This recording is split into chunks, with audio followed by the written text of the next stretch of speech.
Hello. Hello, hello, hello, hello, hello. It has been a while since I've done anything personal as far as social media goes. It feels like things have been really crazy for me lately.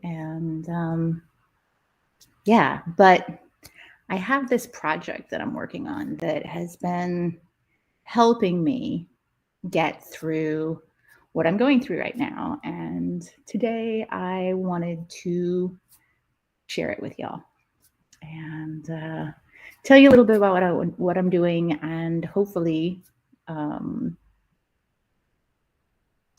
get your buy-in to help me spread the word. You see, last year, for those of you who don't know, I was diagnosed with the nastiest BRCA1 genetic mutation possible, which obviously, for those of you who do know me, came as no surprise because my mother passed at the young age of 42 of very aggressive breast cancer. Although, for what it's worth, I'm guessing her lifetime of smoking played a part in that, in addition to her genetic predisposition.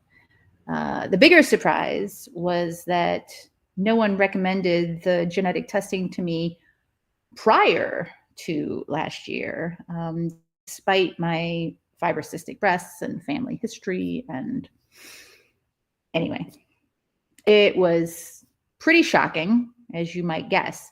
After all, I made it to 49 years of age without any major medical issues. Pneumonia in my 20s, maybe a car wreck to recover from, but nothing chronic. And I know that I've been incredibly lucky.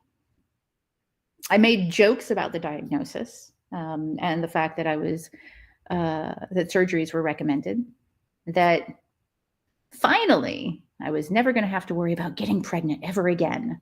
And I've been joking since my late 20s that I wanted to get a boob job at 50. I just didn't realize that it would be necessary. And so on. Hi, Cobalt. Good to see you. So while it's been oddly,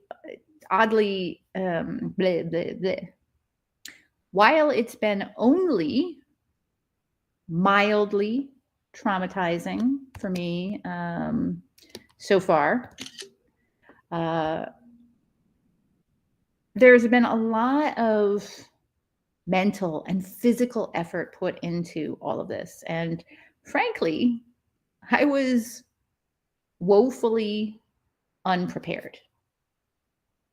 Cobalt asks, has your balance been affected? Yes.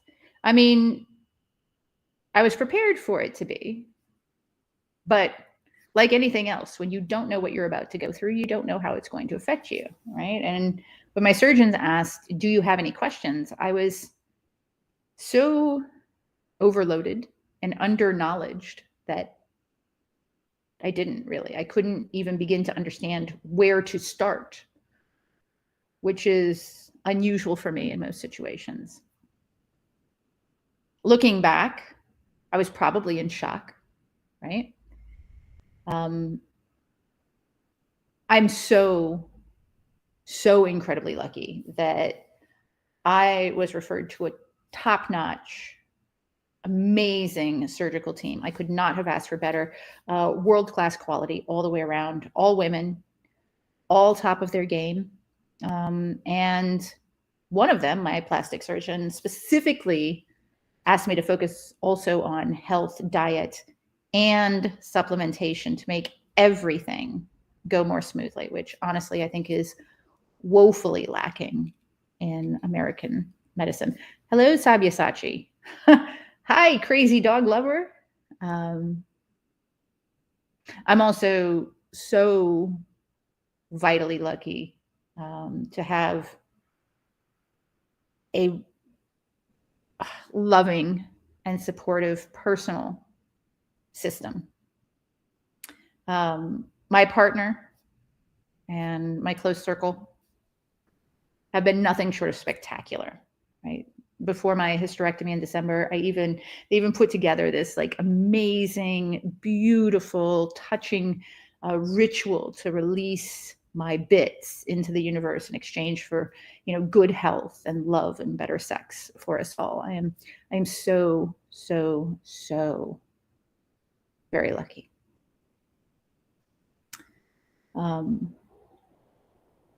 Because when I was doing my research online, trying to prepare for all of what I was going to go through. Oh, Kylie, I like your new name. Crazy Dog Lover is a good one. I love dogs.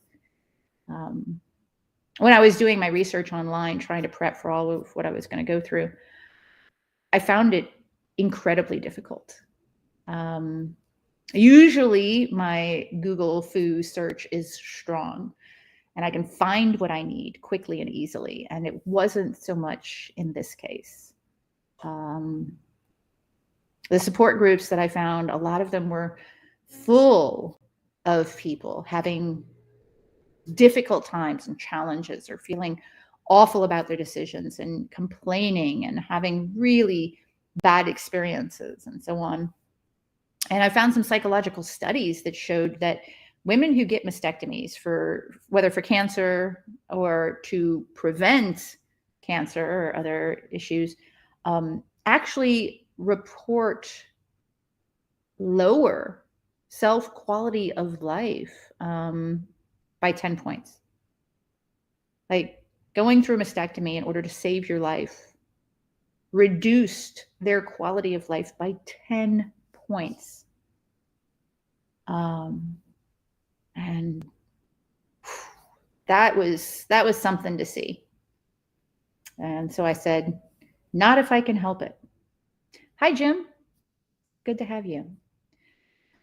So I've been taking notes through this process and I've been documenting my journey. And I'm live right now asking you if you can help.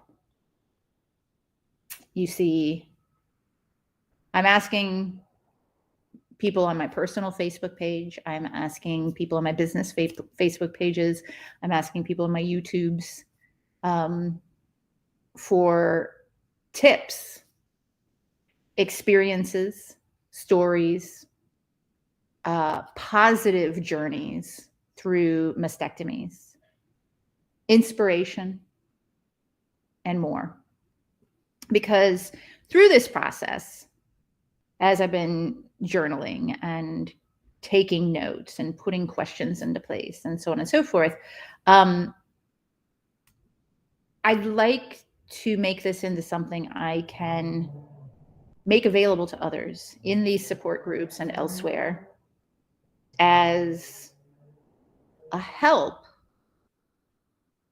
for other people starting this journey and going through it, right? So things like, what questions should you ask at the beginning? How to decide which surgeon or surgeons are going to be right for you. How to prepare for surgery, right?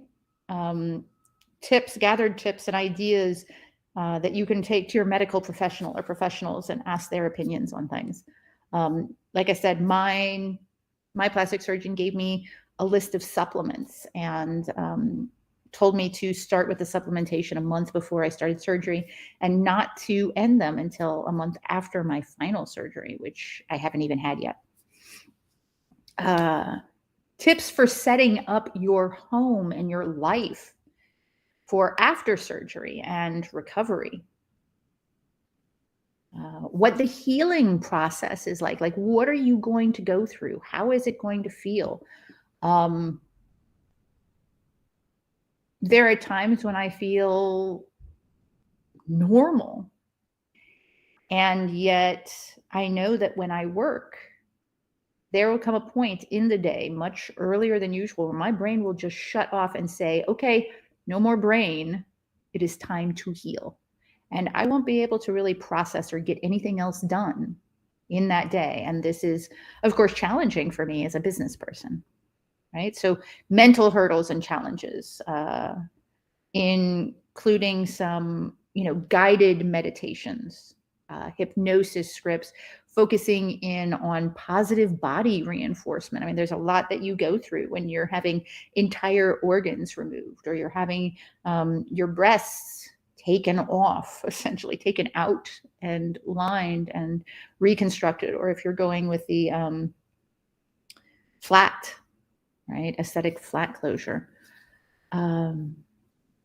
Whatever, right? I'd like to gather these things, and I've been gathering mine, right? Putting them into a notes outline, and I'm still going through my reconstruction. I still have the exchange to go through. Yesterday, I had my final fill. I've got essentially medical grade water balloons inside my chest right now, covered by skin. And they've been filling those bit by bit up with saline. So yesterday I got my final fill. I'm at a full tank right now. And so now we're ready to schedule the exchange, where they will take out these water balloons and they will put the actual implants into place, right, and stitch me up.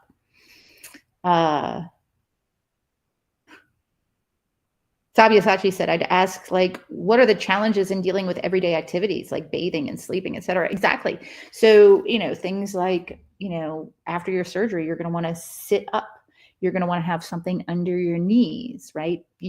For me, having the mastectomy pillow was huge because it gave me a place to rest. It kept my chest protected and I couldn't roll over from side to side.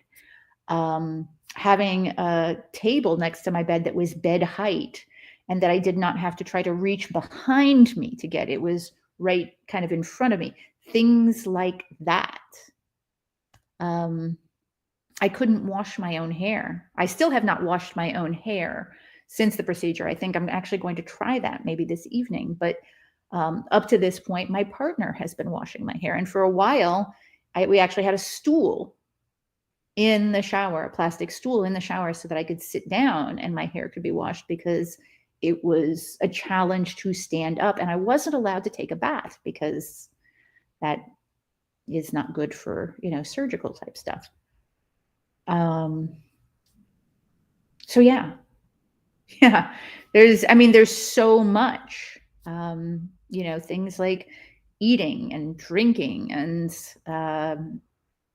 what drugs they put you on and what you can get away with, and how your range of motion, for example, when you get this done, at first you're not supposed to lift your arms above 90 degrees, right? So that means that if you're alone in your home on a regular basis, or if you live alone, that you're going to want everything you need access to for a living below shoulder height. And you're also not allowed to lift more than 5 pounds per arm. So heavy things are going to need to be split up into less heavy things, or down where you can access them without having to reach and without having to lift, and so on and so forth. So like I said, I'm still going through my reconstruction. I still have the exchange to go through. I'm in physical therapy. I told my physical therapist that I want to heal and come back well enough to learn to rock climb. So I need a full range of motion, and I need to get my strength back, right? And it'll probably take all of 2023 to get this project into a format that I'm willing to share. But I've been thinking about this for a while. I mentioned it to my partner a couple of weeks ago, and we were chit-chatting about it, all the things that I'm doing, all of the notes that I've taken, how I reacted to anesthesia, for example, and how other people might react to anesthesia. And he asked me, he said, so you're gonna do videos about this? Because, I do videos. And it's funny because I hadn't really thought about it. But I said, yeah. And if I do videos, I'm going to call it, the boob tube, which is what my father used to call television when I was a kid. And I thought that was hilarious. So welcome to the first episode, the introduction of the boob tube. So I figured there was no time like now to start the connecting that I'm hoping to do for this project. I'd like to make this a crowdsource project where the strength and connection of all of us who have gone through a mastectomy, or a reconstruction, surgeons, medical personnel who have insight into that, supporters, whatever. I'd love the strength and connection of us all to create something bigger and better for those of us, for those that follow us. So crazy dog lover, Kylie, what is a mastectomy? So a mastectomy is essentially going in and removing all of the breast tissue in my breasts. So essentially they were completely deflated, and then they put in these tissue expanders that are now, they've been filling those back up over the past few weeks. So now I have what look like breasts again. And then in another couple of weeks or a couple of months, probably in July, they will remove those temporary, the tissue expanders, medical water balloons, and they will put in the surgical prosthetics or implants that will then stay in my body and be my new breasts, right? Sabyasachi asked, does it cause any problems in doing lives and workshops and stuff like that? Yes and no. No, in the sense that I've pretty much since like the Friday after my surgeries been able to, like go out with friends. Even though I had drains, I would just put on clothes over my drains and do things. And lives and so on. Yes, in the sense that I only have, like, if you think about the spoon theory, and you have X number of spoons to get through the day. If I have 5 spoons on any given day, and going live or doing a business thing or whatever is 1 spoon, then that drastically reduces the other things I might be able to do, either physically, energy-wise, or with my brain. And I'm still dealing with some of that. I still don't have full capabilities yet, although last week I was cleared to now exert myself and start resistance training again. So I'm very excited about that. The main thing is, what I'm trying to do is I'm trying to gather information into a friendly and accessible form, encouragement, advice, tips, ideas, whatever, into a PDF that we can then make available to anybody who might be going through a mastectomy or something related, thanks to a genetic mutation, thanks to cancer, thanks to any illness, and help possibly change those life satisfaction lovers, life satisfaction numbers, sorry about that, for the better, right? To take that losing 10% in life satisfaction to, gaining that 10% back, and maybe even more, right? So that's why I'm reaching out. That's why I'm going live and talking about this, to share my experiences. And I'm guessing I will probably do this every now and again, talking about different aspects of what I've gone through, just to share it, to normalize it, and to let people know that if you're going through this, you're not alone. And to hopefully, create something that helps other people get through this better. Kylie, so the spoon theory, if you do a Google search for spoon theory, essentially it's saying if, you have X number of energy, let's say you have 10 energy, And getting out of bed in the morning is one energy, and getting dressed is another energy, and so on and so forth. Each thing you do uses up energy. So the idea is that if you have energy points available to you, you might have less energy points available to you when you are healing. So all of the things you do, you have to choose what you are willing to do, because you know that that's going to take up some of your precious energy. Normal people might start the day with 1,000 energy or 500 energy or 300 energy or whatever it is. Whereas people with chronic illnesses or people who are healing after a major surgery or after sickness or whatever, they're going to have less energy points to start their day than they might normally have. So if you've had a mastectomy, regardless of your gender, whether you've had a double mastectomy or a single mastectomy, whether you've had reconstruction or not, maybe you chose to go with the flat closure, whether your mastectomy was preventative or necessary, medically necessary, whether it was a radical or non-radical mastectomy. If you're a medical professional who knows about these things and you're willing to offer tips and ideas and suggestions, and of course, we will always note that people should consult their own professionals, of course, but we're looking for tips and ideas and suggestions on what to research, what to ask about, what to look for.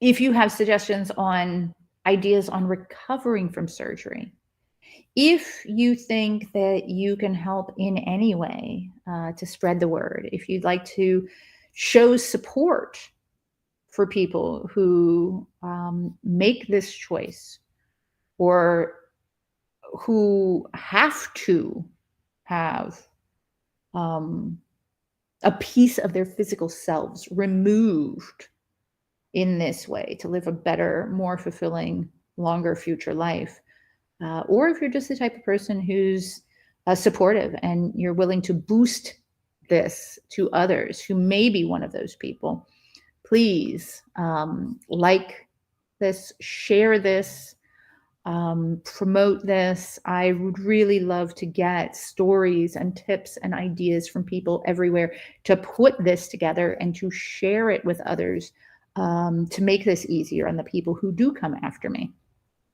And oh, Kylie, you had to get iron infusions. Yeah. Things like that. I mean, it's crazy how many little things there are to know about going through surgical processes and about recovering from them and so on. So thank you to any and all of you who will share this, who have been around giving me this support and this love. And I mean, so many of you have made this a process that went so smoothly, more than I ever could have imagined. So thank you to that. And thank you to all of you like Sabyasachi and Kylie, who have been joining me on this journey, whether or not you knew that this is what I was going through, and who have been, cheering me on in my business and in my life. And really, when it comes right down to it, I want nothing more than to be able to offer that same feeling to others, right? So this project is a big part of my healing process. And it matters to me, knowing that I can do this thing for other people as I'm going through it. Being able to take these notes has made it so much easier, I guess, for me to do these things. Oh, wow, that's interesting. I'll just make a note here. This is something I've learned, or, whatever it is. So yeah, I guess that's what today is. I just want to put out there in the world, people who have been through this, or people who have ideas about this, or people who are willing to share and lift and support. Please reach out to me. and say hello and share your experiences. And let's hopefully make this world and this process for the people who are coming after us better, smoother, more loving, more considerate, whatever it is. And I would like to recommend, for those of you who are on Facebook, there is a group called Prophylactic Breast Warriors. It's a very positive and uplifting group, and it's a great resource as well. And I post in there. Funny story. When we got back when my breast tissue was taken out, of course, they sent it off to be analyzed to make sure there was no extra, there was no cancer hiding out in there just waiting to come to fruition. And there was not. And I got a message from my surgeon, my primary surgeon. I posted a screenshot of that on the Prophylactic Breast Warriors group a couple weeks ago. This was, right after I had my surgery, which was like 7 weeks ago. And, lots and lots of congratulations. And then just like a week or two ago, somebody posted on that old thread and said, "Hey, that's my surgeon." I was like, "You could not have a better surgeon. You are so lucky. Congratulations." If you also have a chance to get, this so-and-so plastic surgeon, I highly recommend her because she has been amazing as well. So, bringing people together and spreading the positivity and doing those good things for the world and for the people who are going to be going through this as well. So that's what I'm here for today, is just to put that idea out into the world while I am going through this, while I am working on this, and to see what amazing humans and resources sort of gather together, and how we share that. Hey, Twist, good to see you. I appreciate it. You were quite kind checking in with me. I appreciate that. It was a wonderful coincidence. And Sabyasachi, thank you. This is a wonderful initiative. This is, like I said, this is something that is for me as much as it is for others, because it's what I would have loved to be able to find when I did, my search, when I joined these groups and said, was thinking in my head, this is what I'm going to go through. And I have no idea what questions to even ask or what to expect or anything. And I know that that's at least partially on me. I mean, I could have tried to do more research or, whatever. I didn't have it in me at the time. And I suspect that other people are in the same position. So that's what I wanted to do today. And thank you. Thank you all for, showing up. And for those of you who are my friends, thank you for being my friends and for being amazing human beings, and for making this entire process as supportive, loving, and smooth as possible. So now I'm going to go offline for a little while. I'm going to take a chill for a couple hours, and then I got a business live to be on here in just a little bit. So thanks all.